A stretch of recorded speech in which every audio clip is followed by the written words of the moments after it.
Chelsea interested in £70 million Miralem Pjanic, also monitoring Gelson Martins from Sporting Lisbon for a possible free transfer. Chelsea ready to activate Kostas Manolas' release clause if the deal for Rugani does fall through, and the club tell Loftus-Cheek that it will not be sold but play a prominent role next season. To find out about all of that, plus more in detail, make sure you watch the whole of today's transfer show.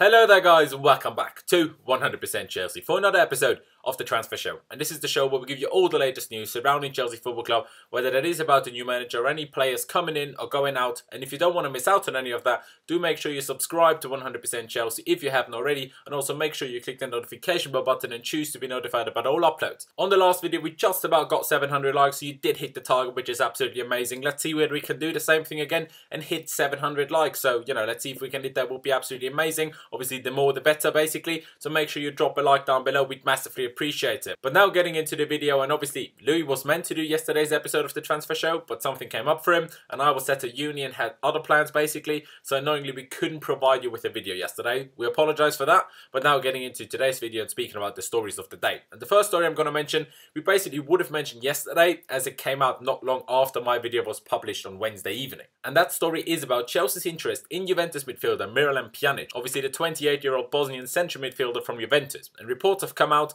saying that we are interested in signing him, even with Juve apparently asking £70 million. It is reported that Barcelona are also interested, although those reports first came out ages ago, like months ago. So I'm not really sure if they're still interested, not quite sure on that. If they are though, in all honesty, we don't stand a realistic chance in signing him. Like, let's be honest, Barcelona, we're Chelsea, yes, but we're in the Europa League. So, realistically, if Barcelona are willing to pay what Juventus are asking, we won't get him. But even if they're not, I don't think that we really want him, as we'll probably find him to be way too expensive, basically. And also, I don't think that Pjanic really wants to leave Juventus, and neither do Juve really want to sell him. So reportedly Pjanic and Juventus are in contract negotiations, and Pjanic isn't particularly happy with the offer that he has received. But as happens in football so regularly, I reckon this is just Pjanic and his agent trying to get a better deal for himself at Juventus by putting the rumour out there, that he might be leaving and stuff. At the same time, Juventus showing him that he ain't playing them by putting a price tag for him out there basically. So, it's kind of just playing each other, just, the mind games that happen during, transfer negotiations or contract negotiations even, when they're not going all that well. So yeah, I don't see any chance of us signing Miralem Pjanic.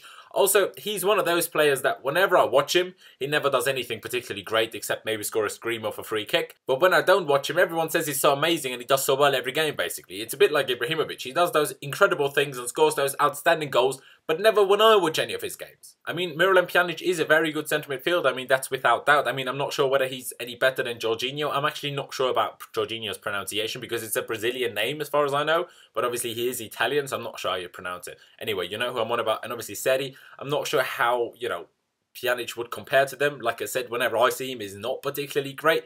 But yeah, like I said, I don't think it will happen anyway, so it's kind of besides the point. Coming to the next story, and that is about Chelsea currently scouting and monitoring the situation of Sporting Lisbon Portuguese winger Gelson Martins. The whole situation at Sporting Lisbon at the moment is a bit mad. It really is. They are in massive financial problems, and loads of the players have and are terminating their contracts there. For example, the goalkeeper, Portugal goalkeeper Rui Patricio, who, if I'm not mistaken, has now signed for Wolves. He has terminated his contract there and then signed for Wolves on a free. So you know what's happening there. It's a bit mad. But yeah, I mean, Gelson Martins is a decent player. I won't lie and say that I've watched him every week. I certainly haven't, but he is 23 years old. I know that he's very quick and usually plays on the right wing, but he's right-footed. And, I kind of want a left-footed player for the right wing now, because I've had enough of this, right-footed player playing on the right, when they have to cut in and then the left foot just isn't that good and you kind of take half of their strength away, which, I don't see the point. I mean, on a free, Gelson Martins wouldn't be a bad player, of course not, because he's a decent player, and on a free, you can't really argue it. Would we even get him? I don't know. Would there be bigger clubs interested, or, clubs down in the Champions League? Let's not say bigger, because we are a big club. We're just not in the Champions League, basically. But either way, I would much rather have us use the likes of Callum Hudson-Odoi, Kennedy, or even Charlie Musonda. Then it has also been reported that we're yet again looking at the Greek Roma centre-back Kostas Manolas. Apparently, though, we will only go in for Manolas properly if the Daniele Rugani move from Juventus doesn't come off, but still, we would reportedly be ready to pay Manolas' release clause of 38 million euros, which would make the 26-year-old Greece defender a bit more expensive than Rugani, who obviously spoke about on Wednesday. You can click the card up there to watch the video if you have missed it.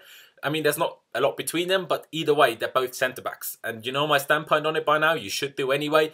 I'm not sure that we need a centre-back. Like, I'm really not sure, and I'm not going to elaborate on the same point again. That's just what it is. I'm not sure we need one. Let's just see what happens. But the biggest news that has come out, I think so anyway, is that Chelsea are said to have told Ruben Loftus-Cheek that he's very much in their plans to play a prominent role next season at Chelsea, and that they will not entertain the idea of selling him one bit. I mean, I bloody hope so, but you never know with Chelsea, do you? So, you know, to read that and hear that is very good. For me, Ruben has to be a regular starter at the start of the season, and as I think he will do very well, prove himself more and more the more he plays, and then he will just keep his spot in the starting 11, really. I think he's that good, and I think he deserves that, in all honesty. Ruben himself, you know, gave a statement, gave an interview in which he said, "That's the key for me next season regarding where I end up. I want to play. I do understand that Chelsea are a big club and there is always pressure on managers to win games and trophies, so I understand that they might not be willing, you know, to take a chance on someone at a bigger club. We'll see what happens. I'm confident in my ability and that I can do, you know, well wherever it is, but I'm not thinking about whether I'm going to play at Chelsea right now. I'm only focused on the tournament, obviously, as he's with England,